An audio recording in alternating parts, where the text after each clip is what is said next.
अस्सलाम वालेकुम first year. कुछ बच्चों ने ये कंप्लेन किया था कि मुझे आपको कि क्वेश्चन नंबर 5 की समझ नहीं आ रही कि वो उसमें आपने क्या करना है क्या नहीं करना है। तो इसमें वो कहता है शो डैट ए और ए के ट्रांसपोज को मल्टीप्लाई करना है एंड ए के ट्रांसपोज और ए को मल्टीप्लाई करना है आर द सिमेट्रिक। अब हमने इनको चेक करना है कि ये सिमेट्रिक है कि नहीं। अब ए और ए का ट्रांसपोज ये एक कंप्लीट सेट है। जैसे डेफिनेशन में हमने किया था कि ए का ट्रांसपोज लें तो डैट इज़ ए की इक्वलन। अब इसका आप होल ट्रांसपोज लें, मतलब ए और ए के ट्रांसपोज का होल ट्रांसपोज लें तो वो that should be equal to A into A के ट्रांसपोज के आना चाहिए। तो ये हमने काम करना है। अब ये दोनों चीज़ें जो है ये एक वैल्यू है, एक मैट्रिक्स है। इसका आप ट्रांसपोज लेंगे तो वो दोबारा इसी की इक्वल आ जाए, तो मतलब ये वो सिमेट्रिक है। स्क्यू सिमेट्रिक में हम अब क्या होता है कि आपने इसमें से माइनस कॉमन निकालना होता है। जो जवाब आता है उसमें से माइनस कॉमन निकालते हैं तो देन ये इसके इक्वल आता है, तो फिर वो स्क्यू सिमेट्रिक होता है। अब यहाँ पे ए आ गया, आर्डर 2/3 है, तो A1 यानी 2 रोज़ और 3 column, A11 A12 A13 A21 A22 A23। उसका ट्रांसपोज ले लिया, रोज़ को कॉलम में कन्वर्ट कर दिया, A11 A12 A13 A21 A22 A23। अब ए को ए के ट्रांसपोज में मल्टीप्लाई कर दिया, फर्स्ट रो को फर्स्ट कॉलम के साथ मल्टीप्लाई, A11 को A11 से मल्टीप्लाई कर दिया, A12 को प्लस A12 से मल्टीप्लाई कर दिया, प्लस A13 को मल्टीप्लाइड A13। अब फिर first row second column, A11 को A21 से मल्टीप्लाई कर दिया, A12 को A22 से मल्टीप्लाई कर दिया, A13 को A23 से मल्टीप्लाई कर दिया, तो ये वैल्यू आ गई। अब फिर first second row first column, A21 को A11 से मल्टीप्लाई कर दिया, A22 को A12 से मल्टीप्लाई कर दिया, A23 को A13 से मल्टीप्लाई कर दिया, तो ये आ गया। अब फिर हमने second row second column, A21 को A21 से मल्टीप्लाई A21, A22 को A22 से मल्टीप्लाई, A23 को A23 से मल्टीप्लाई। अब हमने इसका क्या करना है, ट्रांसपोज, यानी इसका ट्रांसपोज लिया, ये इसका होल ट्रांसपोज ले लिया, रोज़ को कॉलम में कन्वर्ट कर दिया, रोज़ को कॉलम में कन्वर्ट किया, तो अगेन वही हमारे पास वैल्यूज़ आ गई। तो मतलब ये आपके पास क्या होगा, सिमेट्रिक होगा। तो ये अब इस तरह इसका सेकंड पार्ट है, उसमें पहले ए ट्रांसपोज आ जाएगा, फिर ए के साथ इसको मल्टीप्लाई करोगे, उसका जो आंसर आएगा ए और ए ट्रांसपोज और ए का, इसका फिर ट्रांसपोज लोगे, वो आपके पास क्या आ जाएगा, ए इंटू ए। ये हमारे पास सिमेट्रिक होता है। स्क्यू सिमेट्रिक क्या होना था कि आपने ए के ट्रांसपोज और ए को मल्टीप्लाई किया, ठीक हो गया। अब फिर आपने ए के ट्रांसपोज और ए को मल्टीप्लाई करने के बाद इसका होल ट्रांसपोज लिया, जो आंसर आया यानी जो जवाब आया उसमें से माइनस आपने कॉमन निकाला, तो देन वो आपके पास इसके इक्वल आएगा, नहीं तो नहीं आएगा। ये स्क्यू सिमेट्रिक की कंडीशन होती है। उसके बाद आपको वो हेरिमेशन में प्रॉब्लम आ रही है या हेरिमिंटन, उसमें आपने क्या करना है कि आपके पास दो मैट्रिक्स हैं, ए इसका कॉन्जुगेट, पहले इसकी कंडीशन कि आपके पास वो कॉम्प्लेक्स नंबर होने चाहिए जिसमें एओटा की वैल्यू। अब ए फिर ए का कॉन्जुगेट, फिर ए के कॉन्जुगेट का ट्रांसपोज लेना है, यानी ए आपने ले लिया कोई मैट्रिक्स कॉम्प्लेक्स नंबर का, एओटा 1 प्लस एओटा 1 एंड यहाँ पे ये माइनस है।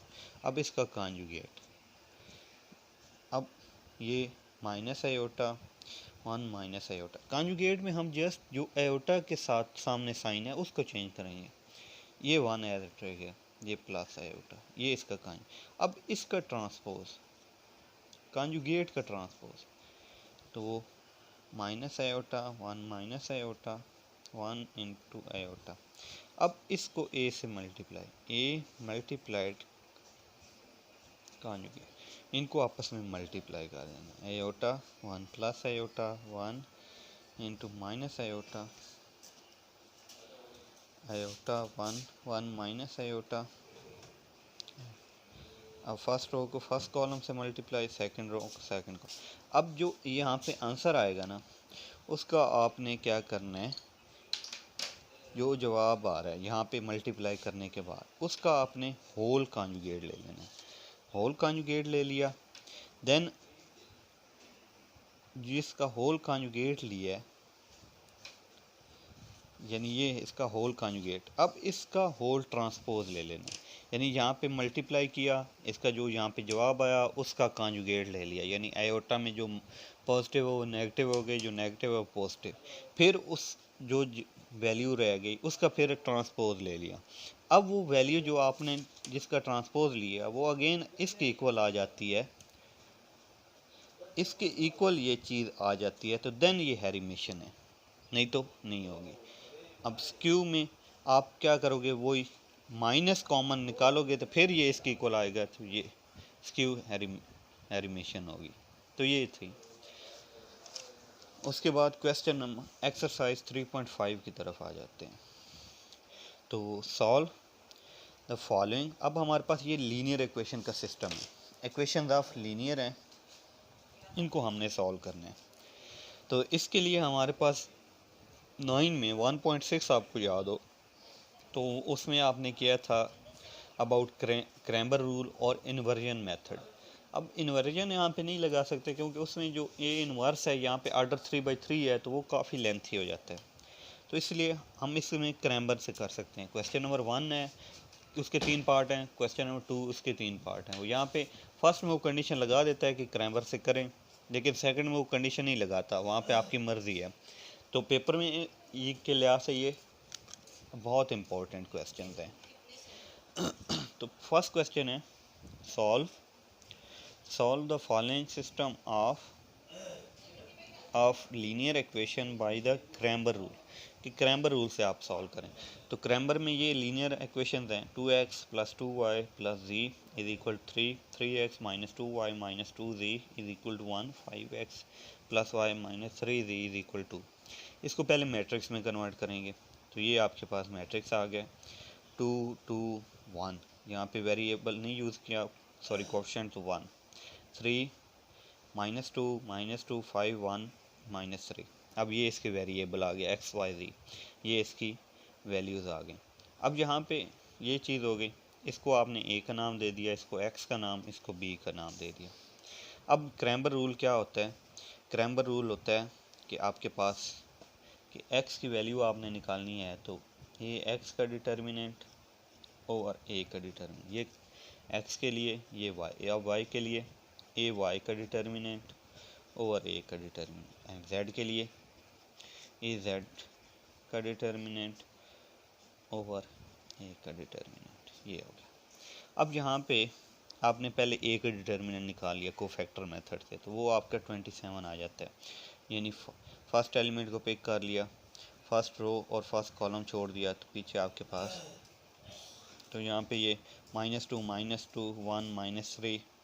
अब फिर फर्स्ट वैल्यू पॉजिटिव, दूसरी वैल्यू नेगेटिव, तो -2 आ गया।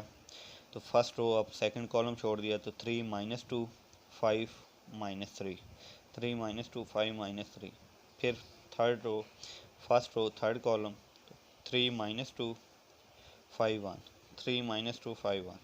इसको सॉल्व कर लिया तो 27। अब ए एक्स कैसे फाइंड करना है? तो ये सारी वैल्यूज़ जो हैं ये एक्स की वेरिएबल की आ रही हैं, तो इसको आप क्या करोगे, इससे रिप्लेस करोगे, यानी ये एक्स में आप क्या करोगे, इससे रिप्लेस।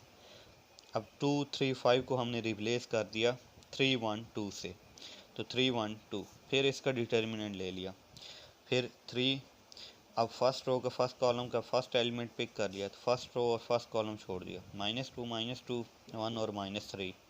अब फर्स्ट रो वैल्यू पॉजिटिव, दूसरी वैल्यू नेगेटिव, -2। अब first row second column 1 -2 2 and -3, 1 -2 2 and -3। अब फिर +1, अब ये +1 है,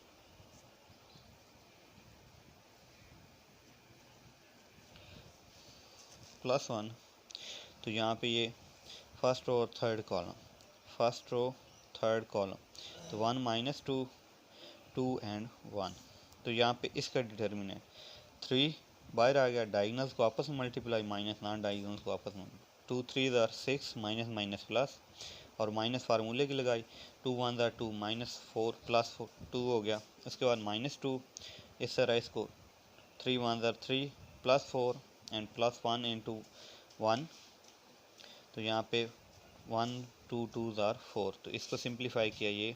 अब ए वाई में आपने क्या किया, ए एक्स की वैल्यूज़ एज इट रही, ए में एक्स की वैल्यू ये एज इट रही, ये वाली जो वैल्यूज़ है ये वाली, इनको आपने इनसे रिप्लेस कर दिया। 2 -2 1 को 3 1 2 से, बाकी एक्स और जेड की वैल्यूज़, जी की वैल्यूज़ वही रही।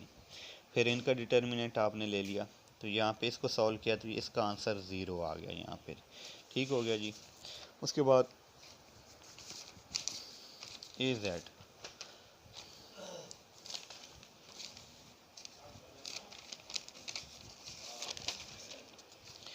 जेड में आप क्या कर रहे हो, आपने एक्स की वैल्यूज़ भी एज इट रही वही, वाई की भी वही रही, लेकिन जेड की वैल्यूज़ आपने क्या कर दी, चेंज कर दी। अब जेड की वैल्यूज़ यहाँ पे आ रही हैं 1 -2 -3, तो इसको 3 1 2 से आपने रिप्लेस कर दिया।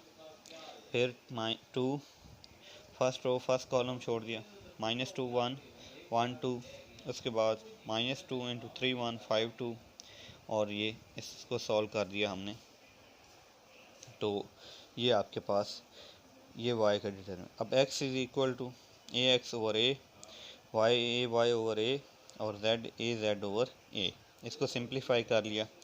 अब क्वेश्चन नंबर जो 3 है, इसमें वो क्या कहता है, solve the following system of reducing argument matrix into the echelon form and reduce echelon form, कि आपके पास ये मैट्रिक्स हैं, इनको आपने एचलन फॉर्म और रिड्यूस एचलन फॉर्म में कन्वर्ट करना है।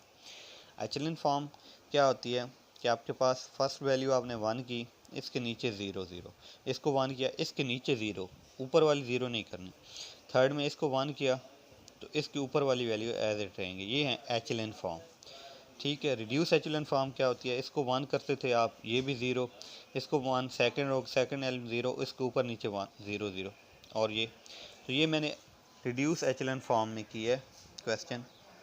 तो क्वेश्चन ये क्वेश्चन नहीं है इम्पोर्टेंट, इसके ना ही क्वेश्चन 3 इम्पोर्टेंट है, 4 इम्पोर्टेंट, ना 5। क्वेश्चन नंबर 1 और 2 इसका बहुत इम्पोर्टेंट है। तो ये आपको मैं दोबारा कल से करवाऊँगा।